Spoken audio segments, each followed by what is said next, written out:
Baik teman-teman, saya di sini akan menjelaskan 3 materi. Yang pertama, pengertian konsep ruang lingkup dan urgensi sejarah peradaban Islam. Yang kedua, peletakan dasar-dasar dan pertumbuhan peradaban Islam pada masa Nabi Muhammad SAW. Dan yang ketiga, perkembangan peradaban pada masa Khulafaur Rasyidin. Baik, materi pertama yaitu pengertian konsep dan urgensi sejarah peradaban Islam. Seperti yang bisa kita lihat di PPT ini, sejarah peradaban Islam itu sangat penting karena ajaran Islam itu luas, bukan cuma ibadah. Ia juga membentuk sosial, politik, ekonomi, budaya, dan sampai cara hidup manusia.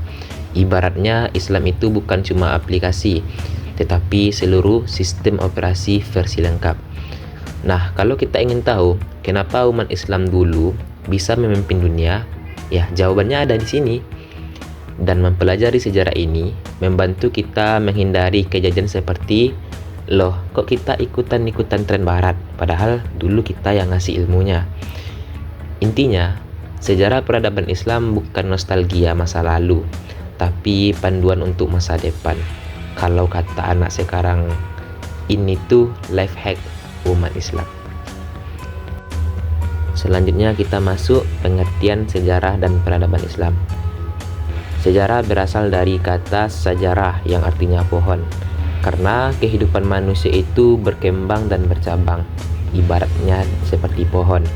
Sedangkan peradaban adalah kebudayaan tingkat tinggi. Jadi, sejarah peradaban Islam itu ringkasnya cerita panjang umat Islam dari zaman susah sinyal kayak di padang pasir sampai jadi pusat ilmu dunia. Dulu bangsa Arab tuh dikenal terbelakang. Setelah Islam datang, mereka tiba-tiba jadi bangsa yang memimpin ilmu pengetahuan. Upgrade-nya begitu cepat, sampai-sampai kalau ada update software secepat itu, kita pasti curiga, ini developernya minum apa nih?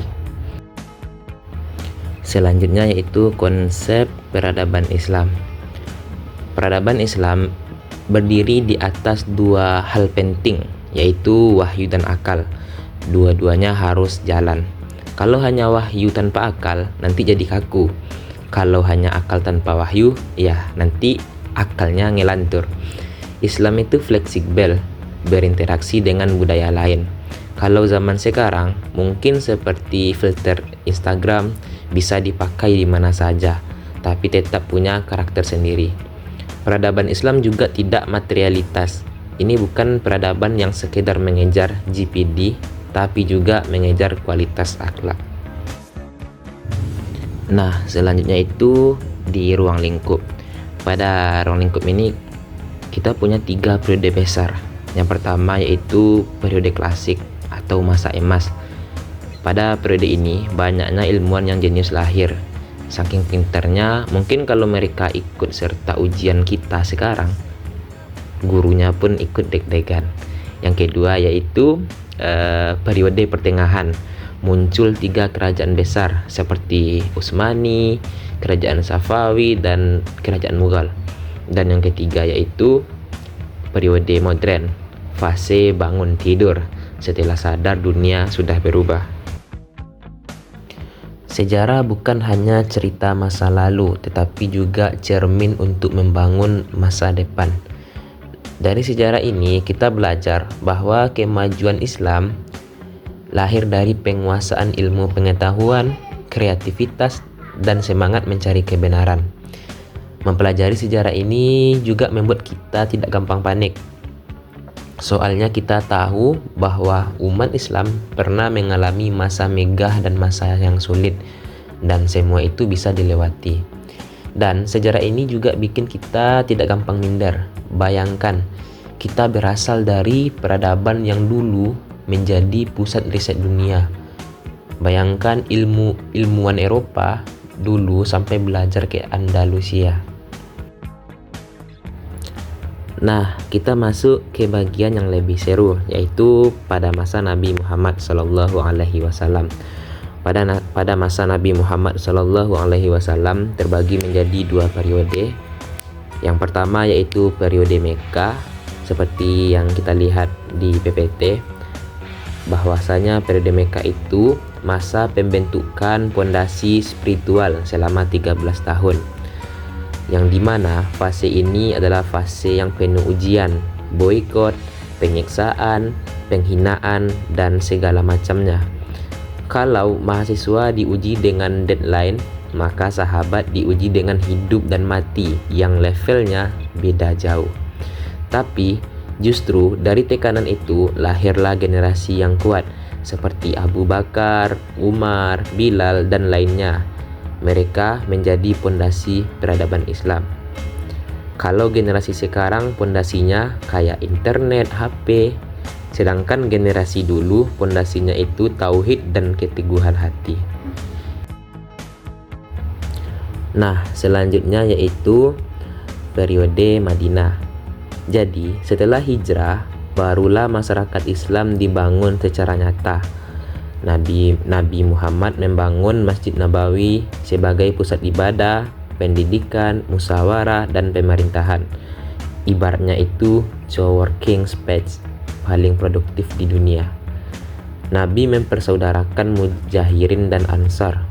Contoh integrasi sosial yang indah. Bayangkan, ada pendatang baru langsung dianggap keluarga, bukan dianggap pesaing. Yang paling fenomenal yaitu Piagam Madinah, yang mana ini adalah konstitusi tertua yang mengatur toleransi, hak warga, hubungan antar agama, dan tata hukum. Kalau Piagam Madinah dibikin di zaman sekarang, pasti viral dan masuk trending TikTok. Nah, selanjutnya yaitu hasil dan pengaruh. Jadi, gabungan nilai Mekah dan Madinah yang melahirkan peradaban yang seimbang, kuat spiritual, matang sosial, tertata politik. Ini pondasi yang dipakai umat Islam selama ribuan tahun. Ibarat rumah, Mekah itu adalah pondasi dari beton dan Madinah itu adalah bangunan utamanya. Nah, selanjutnya kita akan masuk kepada materi yang terakhir, yaitu perkembangan peradaban Islam masa Khulafaur Rasyidin. Jadi, masa Khulafaur Rasyidin itu merupakan fase setelah wafatnya Nabi Muhammad SAW yang menentukan arah perkembangan umat Islam. Jadi, ada 4 khalifah di masa ini. Yang pertama yaitu Abu Bakar, yang kedua Umar bin Khattab, Utsman bin Affan, dan Ali bin Abi Thalib, yang memikul tanggung jawab yang besar untuk menjaga stabilitas, memperluas wilayah, dan mempertahankan integritas ajaran Islam. Pada masa ini, struktur pemerintahan semakin mapan, administrasi semakin luas, ekonomi diperkuat, dan penyebaran Islam pun mencapai wilayah luas seperti Persia, Syam, dan Mesir. Nah, selain itu, masa ini juga menjadi contoh kepemimpinan yang adil, sederhana, dan berorientasi pada kemaslahatan umat. Masa Khulafaur Rasyidin ini berlangsung dari tahun 632 Masehi hingga 661 Masehi dan dikenal sebagai masa keemasan dalam penegakan nilai-nilai Islam yang murni. Yang pertama yaitu pemerintahan Abu Bakar As-Siddiq dari masa 632 Masehi sampai tahun 634 Masehi. Abu Bakar menjadi khalifah pertama yang setelah wafatnya Nabi Muhammad. Tantangan terbesar pada masa pemerintahannya adalah penegakkan kembali persatuan umat Islam setelah munculnya berbagai pemberontakan seperti Perang Riddah, yaitu perang melawan suku-suku Arab yang keluar dari Islam dan enggan membayar zakat. Abu Bakar juga berhasil menegakkan kembali stabilitas politik dan keagamaan, dan juga beliau memprakarsai pengumpulan Al-Quran dalam satu mushaf karena banyak penghafal Al-Quran yang gugur dalam perperangan. Langkah ini menjadi warisan besar bagi peradaban Islam dalam menjaga keaslian kitab suci. Selanjutnya, pemerintahan pada masa Umar bin Khattab pada tahun 634 sampai 644 Masehi. Nah, pada masa Khalifah Umar bin Khattab, Islam itu mengalami perluasan wilayah yang sangat pesat. Daerah kekuasaan Islam meluas hingga mencakup Persia, Syam, Mesir, dan sebagian wilayah di Bizantium. Namun, yang paling menonjol bukan hanya perluasan wilayah, tetapi juga pembangunan seperti sistem pemerintahan dan administrasi negara yang teratur.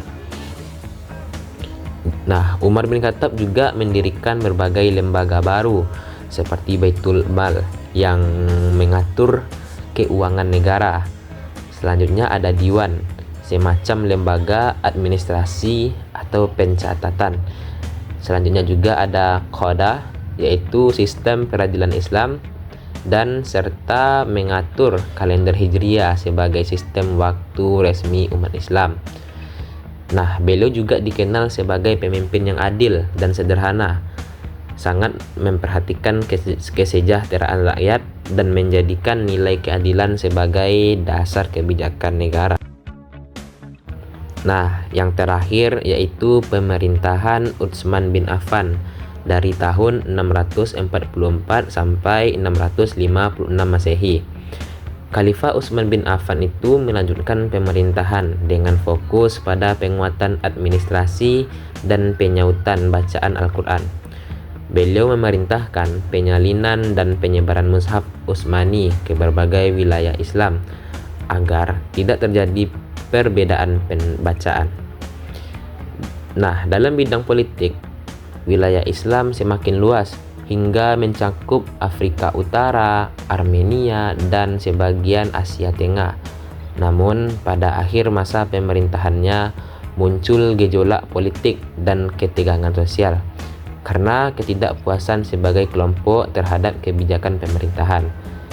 Peristiwa ini berujung pada terbunuhnya Utsman bin Affan yang menjadi awal munculnya konflik internal di kalangan umat Islam. Nah, jadi timbulnya konflik internal di kalangan Islam itu terjadi pada masa Khalifah Rasyidin Utsman bin Affan di saat terbunuhnya Utsman bin Affan. Maka disitulah munculnya konflik internal. Nah, dan yang terakhir adalah pemerintahan pada masa Ali bin Abi Thalib dari tahun 656 Masehi sampai 661 Masehi. Pada masa kepemimpinan Ali bin Abi Thalib diwarnai oleh ujian politik dan perpecahan internal. Seperti yang kita bahas tadi, kalau masa perpecahan itu terjadi pada masa Khulafaur Rasyidin Utsman bin Affan setelah wafatnya Utsman dan berlanjut ke pemerintahan atau ke masa Ali bin Abi Thalib. Nah, jadi Ali berusaha mengembalikan persatuan umat, tetapi terjadi beberapa peristiwa besar seperti Perang Jamal dan Perang Siffin yang melibatkan sesama umat Islam sendiri. Kemudian muncullah sekelompok Khawarij yang menjadi sumber ketegangan politik di masa berikutnya. Nah, walaupun demikian, Ali tetap dikenal sebagai khalifah yang bijak, berilmu dan adil. Di masa beliau, nilai-nilai keilmuan Islam mulai tumbuh kuat dan semangat mencari kebenaran melalui akal serta ijtihad mulai berkembang. Nah, beliau wafat akibat dibunuh oleh seorang dari kelompok Khawarij pada tahun 661 Masehi dan menandai berakhirnya masa Khulafaur Rasyidin. Nah, kita masuk kepada ciri umum dan peninggalan masa Khulafaur Rasyidin. Seperti yang dapat kita lihat di sini, kalau ada 5 peninggalan pada masa Khulafaur Rasyidin. Yang pertama yaitu kepemimpinan berdasarkan musyawarah dan surah. Pemimpin dipilih karena ketakwaan dan kemampuan, bukan karena keturunan. Yang kedua, penerapan hukum Islam secara konsisten. Semua kebijakan mengacu pada Al-Quran dan Sunnah Nabi. Yang ketiga, perluasan wilayah Islam yang damai dan teratur. Islam menyebar tidak hanya melalui perang, tetapi juga lewat perdagangan dan dakwah. Yang keempat, keadilan sosial dan ekonomi. Zakat, sedekah, dan baitul mal dijalankan untuk kesejahteraan umat. Dan yang kelima, perkembangan administrasi dan ilmu pengetahuan sistem pemerintahan yang terorganisasi menjadi model bagi kerajaan Islam berikutnya. Nah, mungkin cuma segini yang dapat saya sampaikan. Jika ada kesalahan kata atau keliruan dari saya, mohon dimaafkan. Wabillahi taufiq wal hidayah. Assalamualaikum warahmatullahi wabarakatuh.